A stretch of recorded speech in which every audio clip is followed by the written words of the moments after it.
In recent times, there has been a rising number of non-bank lenders providing funding for property developments. Gary Connolly from Holden Capital Partners is with me today to take a look at this trend. Welcome, Gary. It's great to see you. Oh, good morning, Darren. Good to see you again as well. Look, maybe we can start by identifying what is actually driving this trend. Absolutely. Well, look, there's probably two elements to the non-bank lenders, I suppose, getting more and more market share of the property development financing.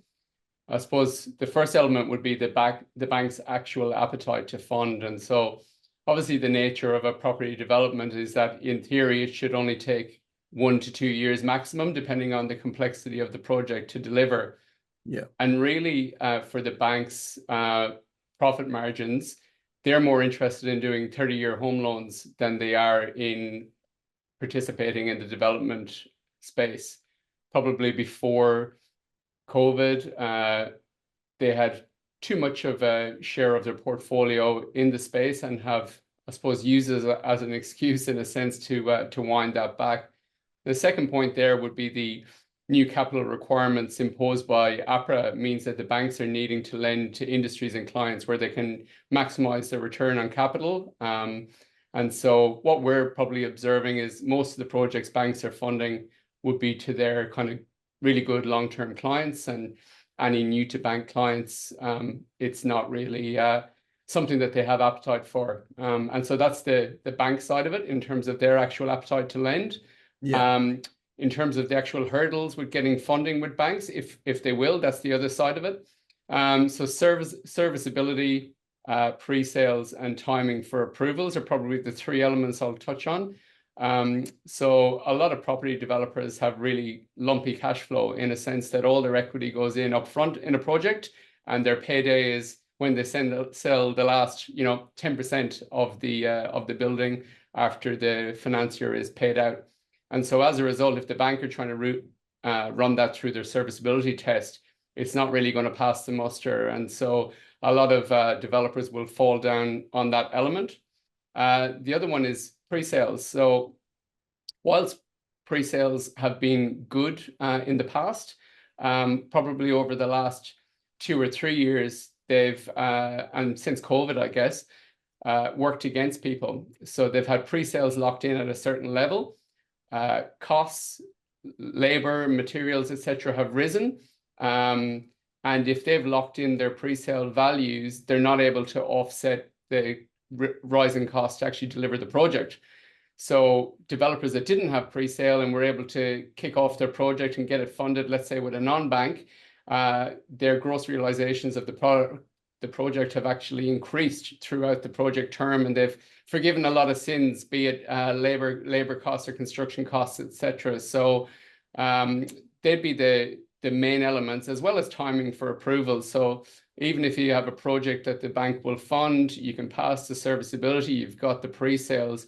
Often the developer can be spinning their wheels for a long time to actually get the project mobilized. So they'd be the key elements driving the non-bank lenders, I guess, continued growth into the property development finance space. Yep. Okay. So let's turn our attention to Holden Capital Partners. Specifically, what role does the organization play in that non-bank lending space? Absolutely. So I guess there's, as we've touched on there, and it's probably a common question that our investors ask, why aren't these guys getting their loan funded with the bank? Does it mean that it's a bad project or they're a bad borrower? I think the answer to those for the most part is no. So obviously we've identified a major gap in the market for well-conceived projects, good projects with good either owner builders or developers engaging the services of experienced builders that require funding. And so we've been a bit of a beneficiary of the banks pulling back. And obviously the non-bank space is quite a busy one. And what I mean by that is there seems to be, since COVID, a new lender popping up every week. And so all we try and focus on is what we can do. And I think something that really speaks volumes in terms of our space in the market is that over 60% of the transactions that we'll do in a year are with repeat developers. So we're not really in the business of doing a one-off deal with a developer. We like to form long-term relationships, and if they're not going to get it funded by a bank, we want to be their first port of call if they're going for non-bank funding. Now, Gary, you just quickly mentioned some of your filters there, but let's go into a little bit more detail on that topic. Does Holden Capital Partners specifically target certain sectors in which it is willing to participate? Absolutely. And look, I'll definitely drill down on that. What I should probably flesh out a little bit more, and it's always been important, is sponsor, sponsor, sponsor. So there are first, second, and third items on our checklist when we're looking at a deal. Are they good people? Can we make a couple of phone calls to get a reference for them? And are they going to act appropriately during the project and deliver what they're supposed to be? So I just wanted to impress that point on it, because there's a lot of projects that are in good locations and good product that'll be well received by the market when they're built. But if we don't get a good feel for the sponsor themselves, it's just not something that we're comfortable to move forward with. But in terms of sectors, as you ask, absolutely. So the way we describe it internally is that we like funding short form construction projects. And so what I mean by that is that something that can be built and exited within about 12 or 18 months. And so what falls into that, I suppose, basket is residential houses, residential townhouses, land subdivisions, and a sector that we've really grown to like over the last 24 months has been industrial. What we, by extension, what we avoid is anything with a double basement and 6 levels. We're just not interested in.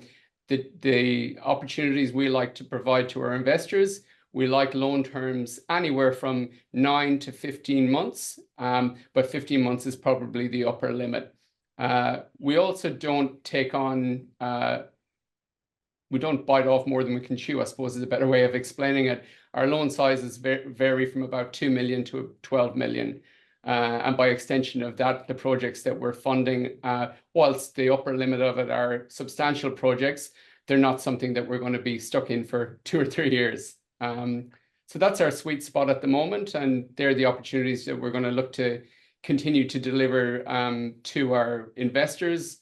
We lend in Sydney, we lend in Melbourne, and we lend in Brisbane. We're located in Brisbane, and as a result, probably 60 or 70% of the transactions we do in a year will be with our long-term repeat clients and new clients in Queensland. But we also pick the eyes out of it and fund some projects in Sydney and Melbourne as well. Okay, so how can SMSF investors get involved? Our model is quite simple. So I guess you'd describe us as a contributory mortgage fund. Some contributory mortgage funds have cash accounts whereby the SMSF investor has to make a deposit into a central cash account and then pick their loans as they go. We operate a little bit differently. So if someone contacts us today and says, I stumbled on your website, I like what you're doing, how do I get involved?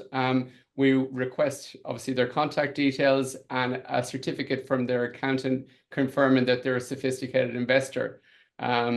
We've got a wholesale funds management license, and so our investments are all to wholesale investors.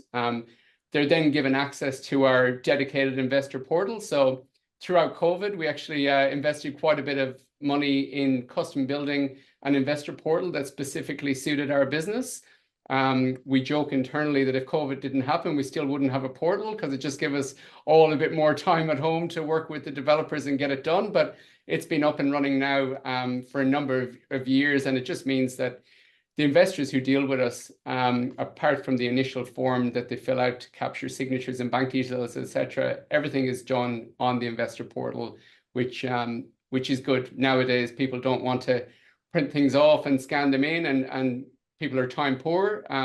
So having the ability to do everything in a central portal is key for us. So I touched on a contributory mortgage fund, so that's obviously distinct from a pool mortgage fund where someone invests a sum of money with a manager and doesn't really have any oversight on the end developments that their money is funding. Whereas all our loans are standalone. There's an information memorandum for each deal which explains who the borrower is, who the builder is, what the project is, what the feasibility is like, and there's no cross-contamination with any other loan.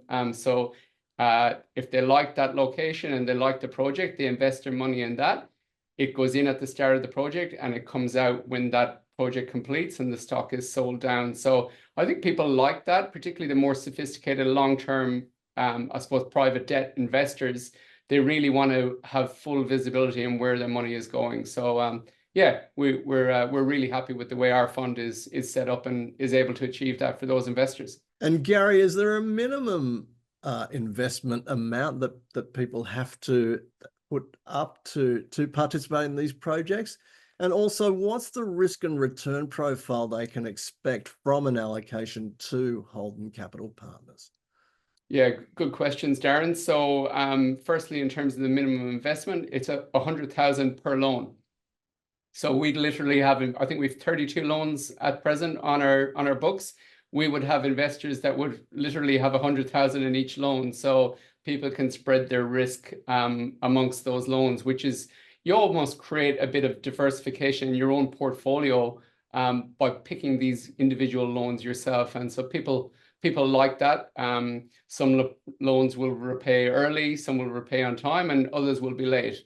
If there's one thing you can say about property development is that it never goes exactly to the time it's supposed to. And obviously the investors that participate in the space acknowledge that. Look, our current rates and returns, I suppose the general metrics of the first mortgage transactions that we provide on our portal would be a 65% loan to end value ratio maximum. So if we've got 10 product at $1 million per product, it's a $10 million project. Our loan to the developer, including an allowance for, let's say, 12 months interest, wouldn't go over the $6.5 million market. So our ratio is 65% LVR maximum or 80% of project costs, whichever is the lesser. So obviously, it leaves quite a bit of wiggle room for any regression on prices throughout the project, albeit that market movements over a 12-month period aren't, historically aren't high. And 10.45% per annum is pretty much the return that we're doing across our first mortgage deals at present. So how we end up at that number is that our property developer clients are charged 9.95% per annum. Unlike other managers, we don't take a management fee out of the interest. 100% of the interest charged to the developer client goes to the investor. Our interest capitalizes throughout the loan term and has a compounding effect. So that 995 turns into 10.45% per annum net of fees. Okay, great. Thanks for the discussion, Gary. You're very welcome, Darren, and good to talk to you as always.